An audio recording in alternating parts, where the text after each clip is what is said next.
Bismillahirrahmanirrahim. Assalamualaikum warahmatullahi wabarakatuh.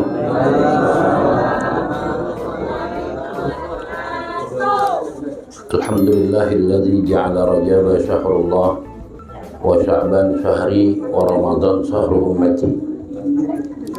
Asyhadu an la ilaha illallah wahdahu la syarika lah wa asyhadu anna sayyidana wa nabiyyana Muhammadan abduhu wa rasuluh. Allahumma fassalli wa sallim wa karrim wa azim ala sayyidina Muhammadin wa ala alihi wa sahbihi ajma'in. Amma ba'du, subhanaka la ilma lana illa ma 'allamtana innaka antal alimul hakim. Rabbi israh li sadri wa yassir li amri wahlul 'uqdatam min lisani yafqahu qawli. Wa qala Allah ta'ala fil Qur'anil Karim wa ma utitum minal ilmi illa qalila. Wa qala Nabi sallallahu alaihi wasallam Rajab syahrullah wa Sya'ban syahri wa Ramadan syahru ummati, atau kama qala Nabi sallallahu alaihi wasallam. Hadirin hadirat jamaah yang dirahmati oleh Allah Subhanahu wa taala, wabil khusus para orang tua, para sesepuh, di antaranya untuk sahibul hajat, sahibul bait, Ibu Hajah Zainab beserta keluarga, dan segenap orang tua yang saya tidak sebutkan satu persatu, namun tidak mengurangi rasa ta'zim dan mahabbah saya. Kita doakan agar orang-orang tua kita semua dipanjangkan umur oleh Allah Subhanahu wa taala, diberikan sehat wal afiat, diberikan keberkahan dalam kehidupannya, dan senantiasa kita semua diberikan keistiqomahan agar tetap terus dapat menimba ilmunya Allah Subhanahu wa taala. Hadirin hadirat jamaah yang dirahmati oleh Allah Subhanahu wa taala, alhamdulillah wa syukurillah, puji serta syukur mari kita panjatkan keharibaan al-Maula Allah Subhanahu wa taala atas segala nikmat dan karunia-Nya, sehingga dengan izin Allah pada malam hari ini kita dapat berkumpul dalam munasabah yang amat mulia, yakni kita kumpul dalam rangka tawakufan taklim kita sementara yang setiap malam Kamis kita adakan di tempat ini. Mudah-mudahan ilmu yang kita dapatkan kurang lebih 10 bulan kita duduk di majlis taklim ini, ya ilmu yang kita serap ya bermanfaat dan membawa keberkahan dalam kehidupan kita. Sebab barakatul ilm bil amal, keberkahan ilmu itu kalau kita amalkan. Ya, dengan harapan dengan kita amalkan ilmu kita yang sedikit ini akan terlihat banyak apabila dibarengi dengan akhlak yang baik. Al-Imam Syafi'i mengatakan, ij'al ilmuka kal milih wa adabaka kaddaki, jadikanlah ilmumu itu seperti asinnya garam, wa adabaka kaddaki, ya, dan jadikanlah akhlak adab kita itu seperti terigu.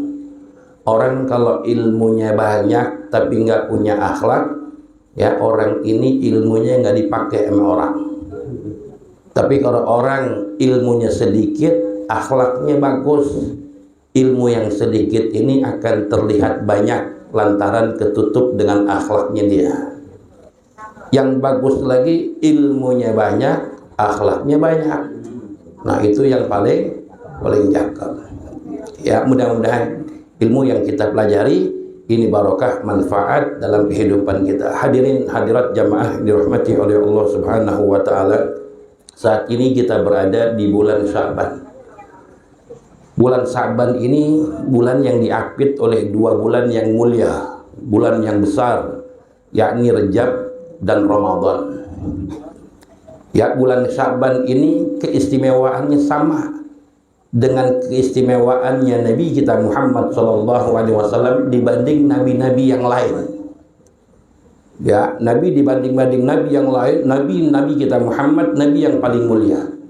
Begitu juga kedudukan bulan Sya'ban, ya, di antara bulan-bulan yang lain kemuliaannya seperti Nabi kita Muhammad, ya, dibanding nabi-nabi yang lain. Makanya kita beruntung Ini menunjukkan doa kita diijabah.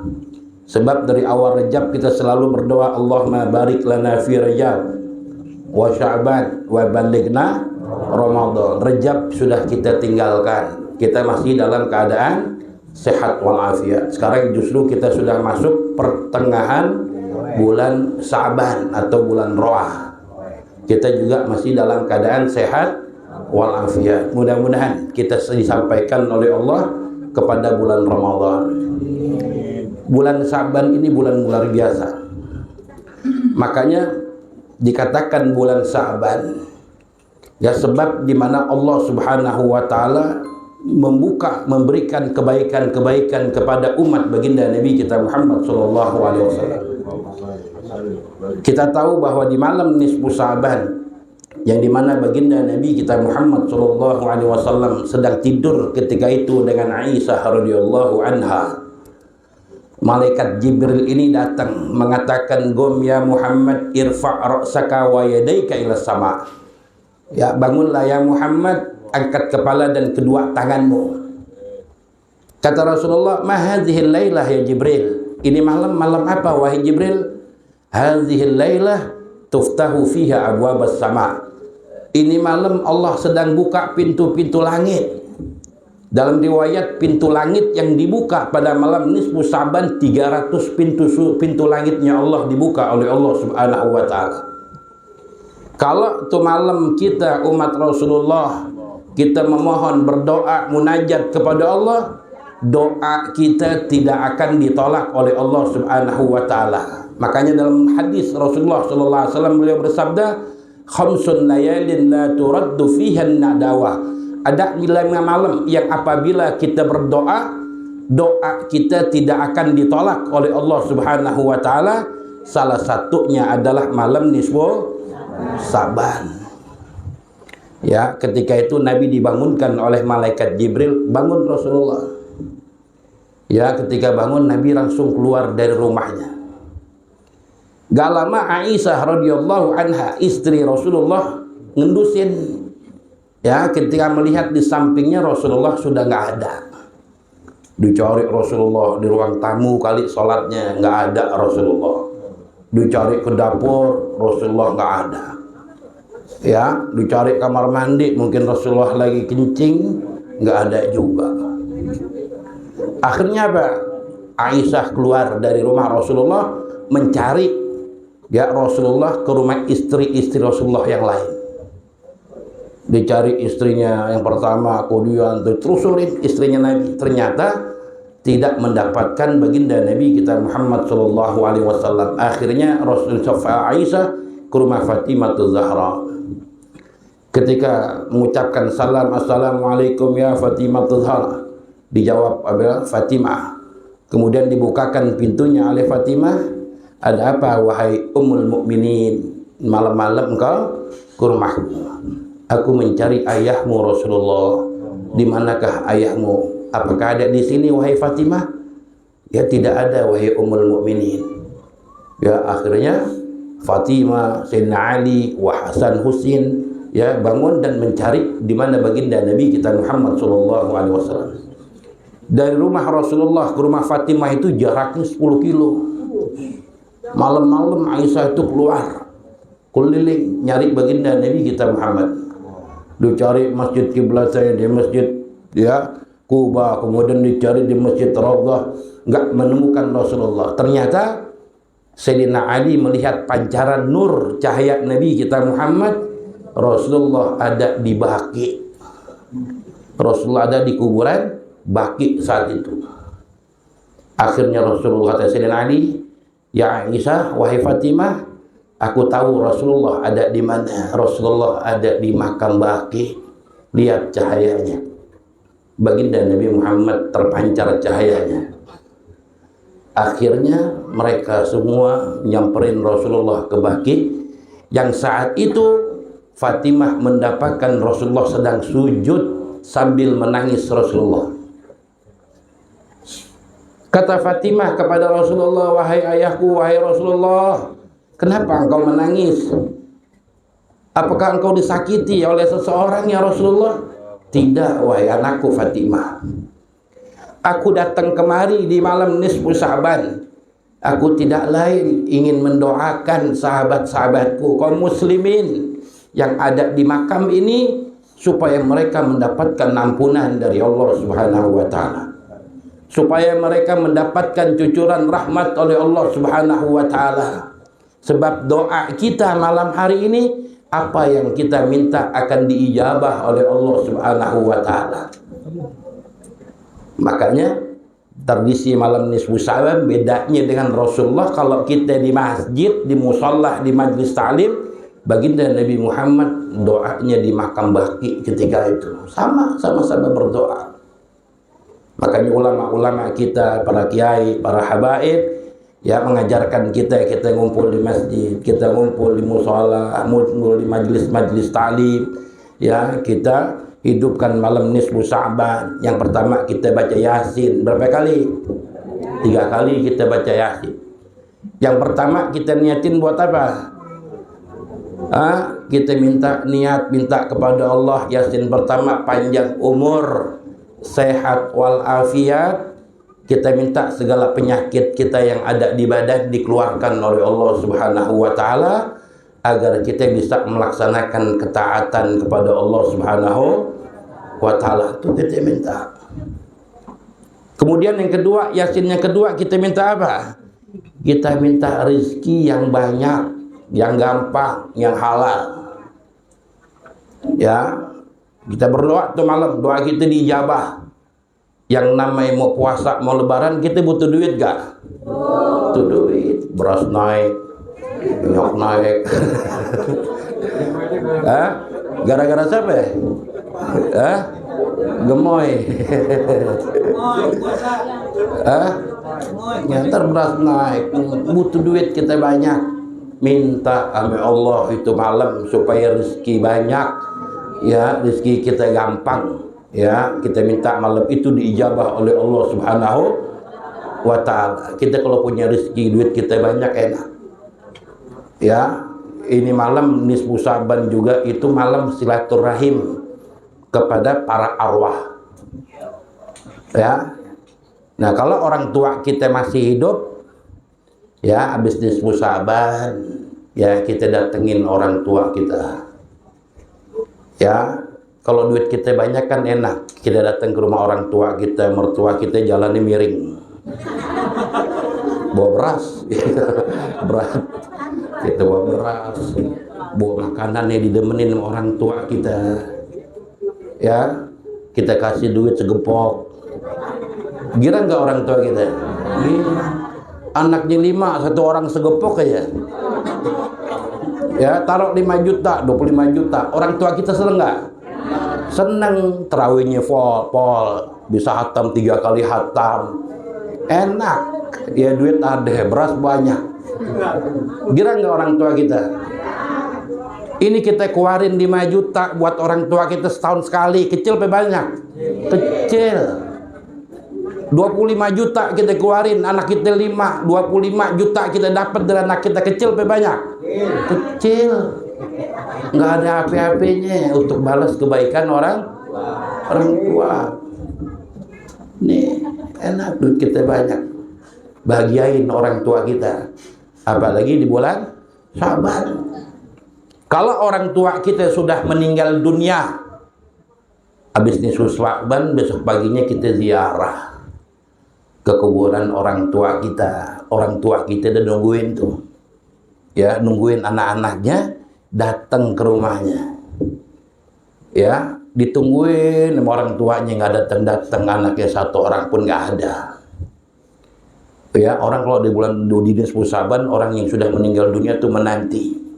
Sama kayak lebaran, ya lebaran maknya masak ketupat, masak opor, masak semur. Anaknya nggak ada yang datang. Kira-kira nangis nggak tuh orang tua? Nangis. Sama nih, ibu kita yang sudah meninggal di dunia, orang tua kita yang sudah meninggal dunia, begitu tuh. Sya'ban nggak ada yang datang sedikit pun, anaknya nggak ada yang doain. Ini nangis orang tua kita di kuburan tuh, ngarepin kita. Ya, padahal kita punya rumah, kita punya harta dari sebab siapa? Orang tua kita. Ya, nah ini Ya, makanya di malam nisfu Syaban bangun, kita datang ke musala masjid, ramein. Ya, kita baca Yasin. Dan Yasin yang ketiga buat apa niatnya? Kita minta agar kita wafat dalam keadaan husnul khotimah. Jadikan malam nisfu Syaban besok malam terakhir buat kita. Ya, sebab belum tentu di tahun besok nih kita bisa nemuin Syaban lagi. Ya, mungkin di antara kita ada yang meninggal dunia, kita nggak tahu. Ya, nah bila mana kita meninggal di tahun besok nih, kita meninggal dunia di tahun ini, kita minta kepada Allah, ya Allah wafatkan saya dalam keadaan beriman dan dalam keadaan mendapatkan husnul khotimah. Itu yang kita minta kepada Allah Subhanahu wa taala. Boleh nggak lebih dari 3 permintaan kita? Boleh. Minta lagi kepada Allah, ibu kita sehat yang masih hidup, orang tua kita biar pada sehat, ya, penyakitnya disembuhkan oleh Allah, semua minta. Itu malam diijabah oleh Allah Subhanahu wa taala. Nah ini. Ya. Nah makanya ya, dengan kita dipanjangkan umur, ditemukan dengan bulan Syaban, kita bisa melaksanakan malam nisfu Syaban. Ya, kita minta jam 5 udah rapi deh kita. Ya, jam 5 udah rapi, bawa air aqua. Ya, air aqua jam taruh depan. Orang kan baca Yasin 3 kali lumayan aus. Taruh depan kita, aus diminum. Kalau depan kan nanti gimana ngambilnya, berebutan. Ya. Jangan aqua doang, martabak bawa. Ya, gemblong bawa, lontong bawa. Ya, habis kita Syabanan, kita makan bareng-bareng. Enak gak begitu? Enak. Marbot demen, girang marbotnya juga. Jamaahnya bawa makanan. Ya, nah ini ya, kita meriahkan malam nisfu Syaban. Ya, ini orang tua kita ini. Orang tua kita harus pikirin. Ya, nah kita senengin mau bulan puasa. Ya, kita lihat baju koko mertua kita dapat dibuluk. Kita beliin baju koko bapak kita. Mau kena emak kita udah pada tipis banget kebayang. Ya, kita beliin mau kenanya. Ya, nah girang orang tua kita itu. Ya, jangan jadi anak jadi mantu masa bodoh nih orang tua, ini repot nih. Ya, mertuanya kaya, bikin kontrakan banyak. Anaknya nggak peduli sama orang tua, mantunya nggak peduli, songong pada orang tuanya. Ya, kalau kita punya anak pada nggak peduli dengan orang tua kita, mantu kita juga nggak perhatiin orang tuanya, jual buru-buru kontrakan. Ya, kenapa? Buat apaan? Ya, ntar kalau kita mati, mending diingat kita. Dia disedekahin, dibikin haul kita, boro-boro. Ya, kita lihat mantu anak kita begitu, nggak ada perhatiannya sama orang tua, jual dah buru-buru. Biar orang tua kita nikmatin mumpung masih hidup, dia mau umroh ke, dia mau ibadah kepada Allah Subhanahu wa taala, daripada dia tinggalin harta benda tapi anaknya, mantunya nggak ada yang pikirin orang tuanya. Ya, nah ini kalau anak yang ditinggalkan anak-anak yang soleh, orang tuanya diperhatiin ketika sakit, ya mantunya juga perhatian dengan mertuanya. Ini jangan kita jual deh, kita sayang buat anak cucu kita. Tapi kalau mantu anak kita songong, jual, mumpung masih hidup kita. Ya, bodo amat anak kita gimana, belangsak ya, bodo amat kita. Ya, sebab kita masih hidup, kita masih sakit-sakitan aja nggak pernah diperhatiin sama orang. Ya, anak kita, mantu kita, naudzubillah. Nah ini makanya dengan kita belajar ilmu, dengan kita duduk di majlis taklim, tidak lain ya, biar ada perubahan di dalam kehidupan kita. Yang tadinya kita songong dengan orang tua, nggak punya adab, jadi punya adab. Yang tadi ibadah kita belum becus, ya kita mulai bisa ibadah kita dengan baik. Uduk yang tadinya kita nggak ngerti, jadi ngerti uduk yang benar seperti apa. Yang nggak ngerti mandi junub, jadi ngerti mandi hadas besar. Sehingga kita lebih yakin ibadah kita diterima oleh Allah Subhanahu wa ta'ala. Sebab ibadah tanpa ilmu mardudatun la tuqbalu. Sebab kita ibadah melaksanakan ketaatan kepada Allah tanpa didasari dengan ilmu, maka ibadah kita akan ditolak oleh Allah Subhanahu wa ta'ala. Nah ini ya, nah kita harapkan dengan ilmu yang kita dapatkan walau sedikit, kita amalkan, insya Allah ilmu itu manfaat. Apalagi kita mau masuk bulan Ramadan, yang mungkin kemarin ibadah kita masih ibadahnya orang awam, ibadahnya anak SD, cuman haus dan lapar doang. Ya, paling enggak di tahun ini ada peningkatan. Ya, kita berada di ya tingkat yang kedua, ibadah khusus. Ya, bukan hanya menahan haus dan lapar, tapi dia bisa menahan jawarih, anggota badannya tidak melakukan perkara yang dapat menghilangkan pahala ibadah puasanya dia. Ini udah cakep banget, udah kita di level yang kedua. Ya, dengan sebab apa? Dengan sebab ilmu. Kita duduk di majelis ta'lim. Ini manfaatnya. Ya, makanya kata Habib Abdullah bin Abdul Haddad, ya, tanda daripada orang itu mendapatkan ilmu manfaat, ya, nah di dalam kehidupannya ada perubahan. Baik di dalam ibadahnya kepada Allah, ya, di dalam muamalahnya sehari-hari dengan tetangga, dengan keluarganya semakin bagus, dan semakin bertambah takutnya dia kepada Allah Subhanahu wa ta'ala. Ya, makanya sabda Nabi kita Muhammad sallallahu alaihi wasallam, man izdad ilman wa lam yazdad hudan lam yazdad illallah bu'dah. Siapa orang yang bertambah ilmunya, setiap hari bertambah, setiap minggu bertambah pengetahuan agama kita, setiap bulan bertambah ilmu kita, namun tidak bertambah kebaikannya. Artinya apa? Akhlaknya nggak berubah, ibadahnya begitu-begitu aja, nggak ada perubahan. Ya, kelakuannya sama, nggak ada perubahannya. Ya, berarti orang ini secara zahir ngaji di sini, ngaji di anu, ngaji di mana-mana, dia ngaji. Ya, justru orang ini bukan semakin dekat kepada Allah, semakin jauh kepada Allah Subhanahu wa ta'ala. Kenapa? Karena tidak ada perubahannya. Ya, dengan ilmu yang dipelajari, yang didengar oleh guru-guru kita. Ya, makanya yang saya harapkan cuma satu.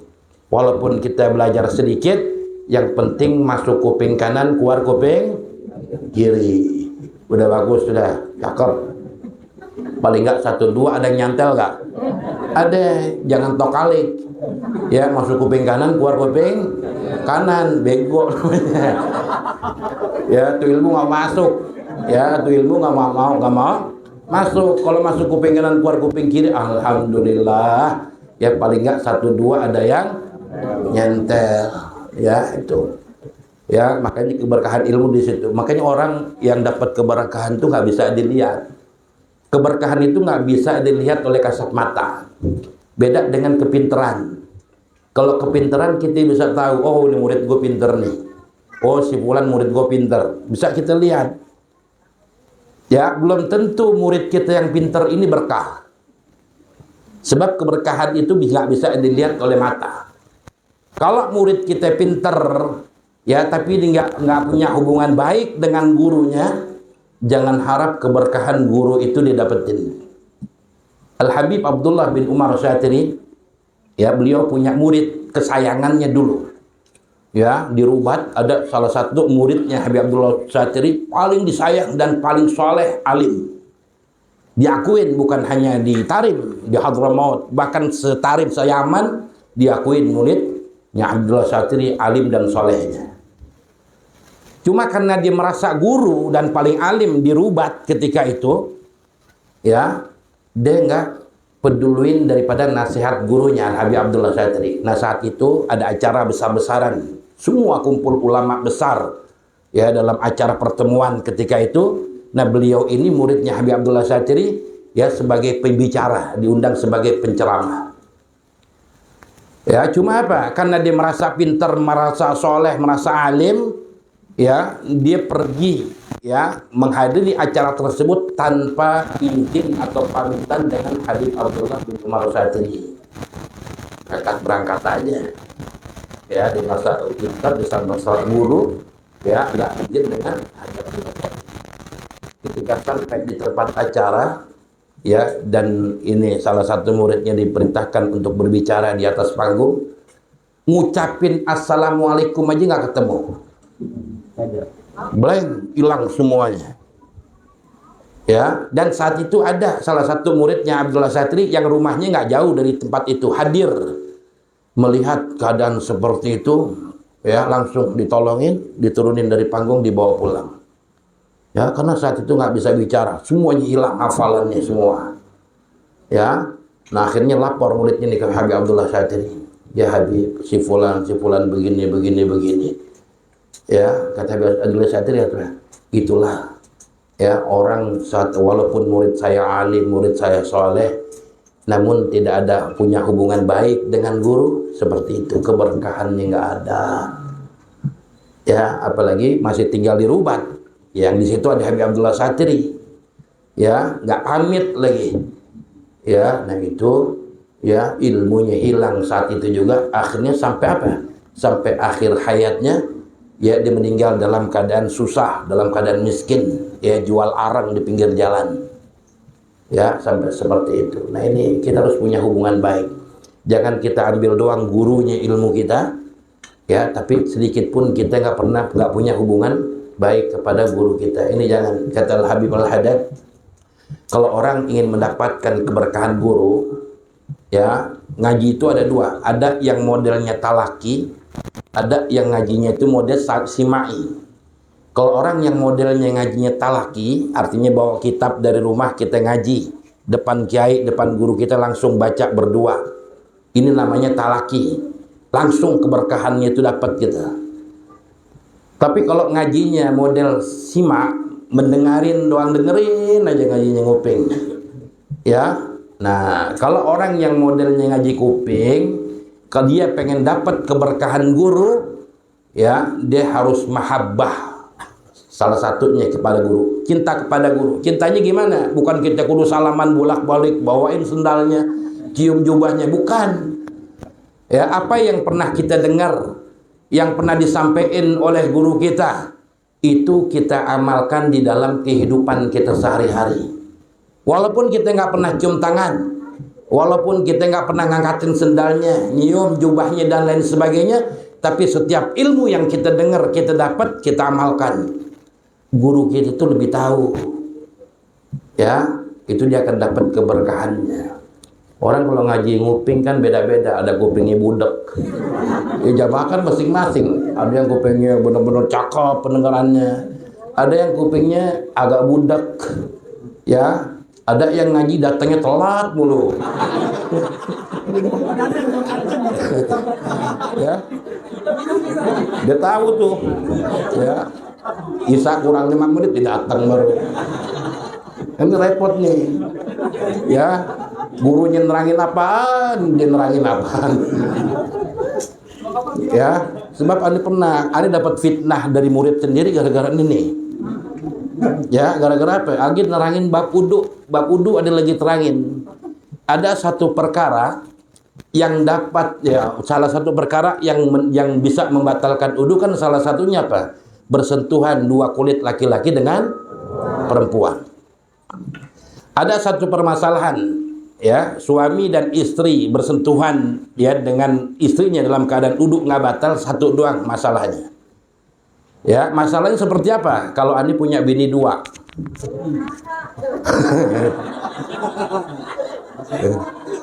satu di Bandung, satu di Jakarta. Yang di Bandung Ane punya perempuan, anak Ane perempuan, perawan udah kuliah. Tapi bini Ane yang di Bandung Ane udah ceraiin. Di Jakarta Ane punya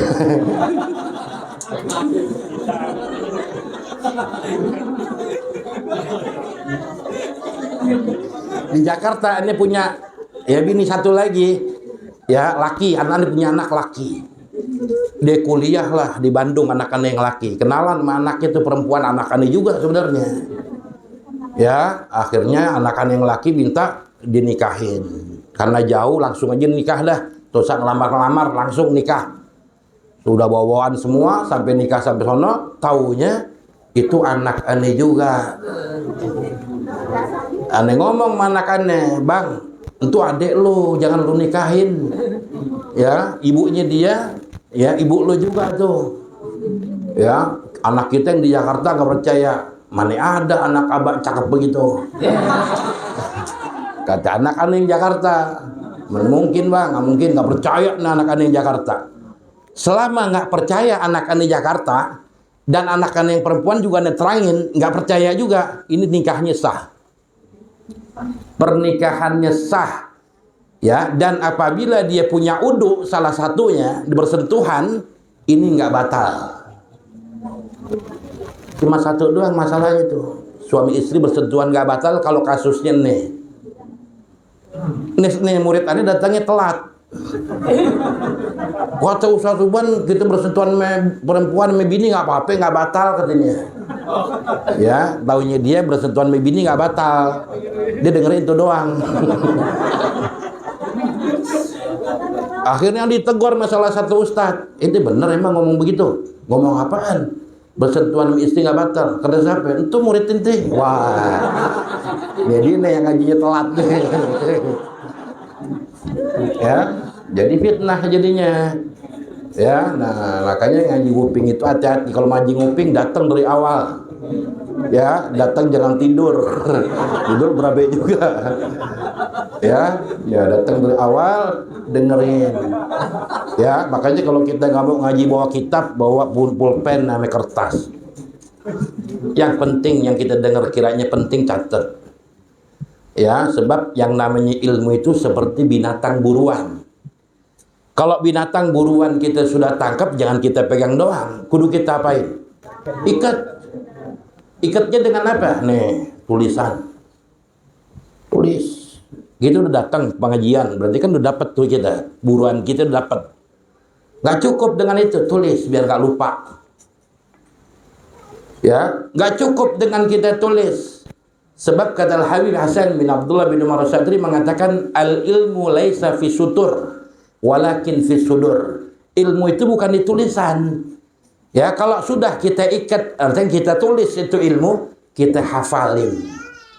Sebab satu saat tulisan kita hilang, ya, atau kita lupa naruh, lupa kita. Ya, kudu kita hafalin. Kalau sudah kita hafalin, dia akan nempel di hati kita.